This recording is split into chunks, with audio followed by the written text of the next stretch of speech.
কুন্তলা উর্মিকে বলে, তোমার পথে কাটা লাবণ্যকে আমি সরিয়ে দেব। হ্যাঁ বন্ধুরা, অনুরাগের ছোঁয়া ধারাবাহিকের আজকের পর্বে ধারাবাহিকের শুরুতে আমরা দেখতে পাই পূজার মণ্ডপ দীপা ফুল দিয়ে সাজাতে গেলে সে মই থেকে পড়ে যায়। তখন কৃষ্ণ, রূপা এবং অবিনাশ ছুটে আসে। রূপা দীপাকে বলে, তুমি কেন এসব করছো, কার জন্য করছো, তোমার পায়ে তো চোট লেগেছে।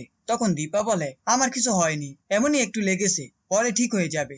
আর তুই তো জানিস এই সবকিছু আমি তোর বাবার জন্য করছি, তোর বাবার জন্য আমি আমার প্রাণটাও দিয়ে দিতে পারি, তারপর ওই বাড়ি সবাইকে আমার ভালো রাখতে হবে। রূপা রেগে গিয়ে বলে, হ্যাঁ তাই জন্য তো এখন মরতে বসেছিলে। পরের দিকে আমরা সেনগুপ্ত বাড়িতে দেখতে পাই লাবণ্য রুডি যে ছদ্মবেশে আছে সেটা জানানোর জন্য দীপাকে ফোন করে, কিন্তু দীপা ফোন না ধরলে লাবণ্য আবার ল্যান্ডলাইনে ফোন করে। ঠিক তখনই রুডি আসে আর লাবণ্য রুডিকে দেখে ফোনটা রেখে দিয়ে পালিয়ে যায়।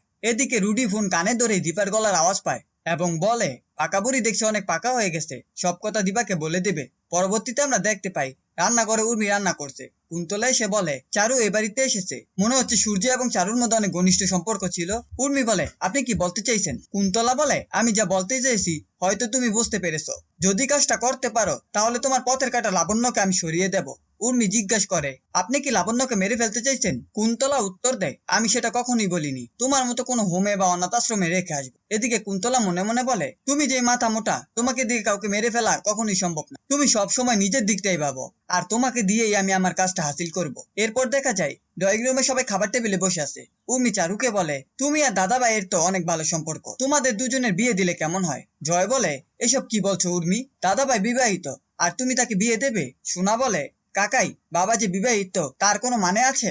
এরপর সোনা চারুকে বলে, এখনো তো তোমার বিয়েটাও হয়নি। চারু বলে, আচ্ছা সেটা আমি ভেবে দেখবো, কিন্তু এসএস এর মতামত আগে নিতে হবে। একটু পর সূর্য এসে সোনাকে বলে, তোমরা এসব কি বলছো, আমি একজন বিবাহিত, তোমার মা আছে, তারপরও আমি অন্য একজনকে কিভাবে বিয়ে করতে পারি? অন্যদিকে সূর্যের বাবা বলে, তোর জীবনটা একদম অগোছালো হয়ে গেছে, তাই আমিও চাই জীবনটা গুছিয়ে নিতে। সূর্য রেগে বলে, বাবা আমি একজন বিবাহিত পুরুষ, তোমরা কিভাবে আবার আমার বিয়ে দিতে পারো? এটা কখনোই সম্ভব নয়। এরপর আমরা দেখি পুজোর কাজকর্ম এবং পাড়ার লোকজন নিয়ে দীপা সেনগুপ্ত বাড়িতে আসে। পাড়ার লোকজন আসতেই জয় জিজ্ঞেস করে, আপনারা এত সকালে কেন এসেছেন? ভদ্রলোকেরা বলে, আমরা তো অনেক বছর ধরেই পুরনো পুজো করে আসছি, আর এবার আমরা আমাদের পুজোর প্রধান অতিথি হিসেবে ডক্টর সেনগুপ্তকে চাই।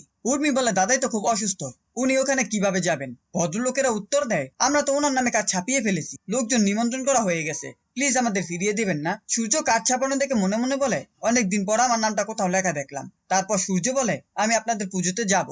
এরপর মণ্ডপে সূর্য, জয় এবং বাড়ির সবাই মিলে আসে। বিভিন্ন ফুল দিয়ে সাজানো দেখে সূর্য বলে, এই ফুলের শ্বাসটা আমার খুব চেনা লাগছে, কিন্তু মনে করতে পারছি না। সোনা সে বলে, এই শ্বাসটা আমারও চেনা, কিন্তু সে তো এখানে নেই, তবে মাকে তো আর বিশ্বাস করা যায় না।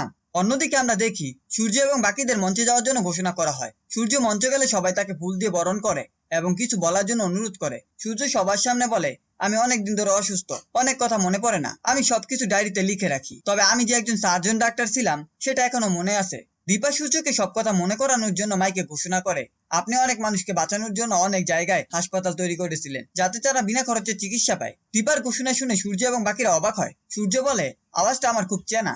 জয় বলে, আমি গিয়ে দেখে আসছি, তুমি এখানে সবার সামনে থাকো। শেষ দৃশ্যে জয় দীপাকে বলে, বাড়িতে সবাই আছে, তার মধ্যে তুমি দাদাভাইকে কিভাবে বের করবে? এটা খুব ঝুঁকিপূর্ণ হবে। দীপা বলে, যতই ঝুঁকি হোক ডাক্তার বাবুকে মঞ্চের বাইরে বের করতেই হবে। এদিকে ছদ্মবেশী রুডি জয়কে জিজ্ঞেস করে, তুমি কার সঙ্গে কথা বলছিলে? জয় বলে, তুমি এখানে নতুন এসেছো, আমার পাড়া লোকেরা সবাই আমাকে চিনে, তুমি তাদেরকে চিনবে না, তুমি এসেছো আনন্দ করো, মজা করো, খাওয়া দাওয়া করো। এই ছিল অনুরাগের ছোঁয়া ধারাবাহিকের আজকের আপডেট। ভিডিওটি ভালো লাগলে চ্যানেলটিকে সাবস্ক্রাইব করে পাশে থাকা বেল আইকনটি অন করে দিন এবং আপনাদের মূল্যবান কমেন্ট করতে ভুলবেন না।